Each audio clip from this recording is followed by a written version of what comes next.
Imagine a game that went from millions of players playing it every day to becoming almost completely forgotten within just a few years. So in this video, we will talk about the downfall of Angry Birds. Angry Birds is a game where you control birds that are launched from a slingshot to destroy structures and defeat green pigs. The pigs have stolen the birds' eggs, so the birds are angry and trying to get revenge. Each bird has different abilities. Some fly fast, some explode, some split into three.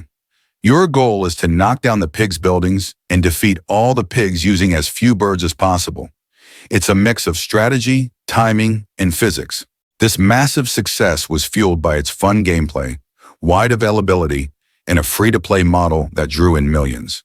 It quickly became more than just a game. Angry Birds turned into a global phenomenon. In December 2010, the first official Angry Birds merchandise hit the shelves, starting with plush toys based on the iconic birds and pigs. These toys were an instant hit, with over 2 million sold by early 2011. The merch line quickly grew, featuring t-shirts, backpacks, phone cases, and more. Fans around the world wanted to carry a piece of the game with them, and on November 11, 2011, Rovio opened the very first official Angry Birds retail store in Helsinki, Finland, marking another big step in the brand's global takeover. By 2012, merchandise wasn't just a side gig, it was a major part of Rovio's business, making up nearly half of their revenue. After a while, the game started to get a bit boring because it became repetitive, so they created games with different play style. For example, in December 10th, they launched Angry Birds Go. It was a car racing game, and it had over 25 million downloads in its first year, and Angry Birds Epic as well. It was an RPG game where you fight green pigs on a combat way, I guess. These two games were a huge hit for Rovio. They had more than 50 million players on its first year.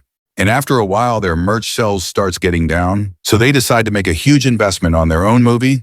They had an $80 million in budget, and when they released the film, it was a huge success for Rovio with over $350 million in profit. And in 2019, Rovio decided to delete all of their games for unknown reason. The only game they kept was Angry Birds 2. The game fans were leaving gradually because Angry Birds 2 was so boring to play. You had to buy hearts to continue playing, and the game started to be a pay-to-win game. After this, the game sales were down so bad they started to lay off their employees. And this is how the game had a downfall and became a forgotten game.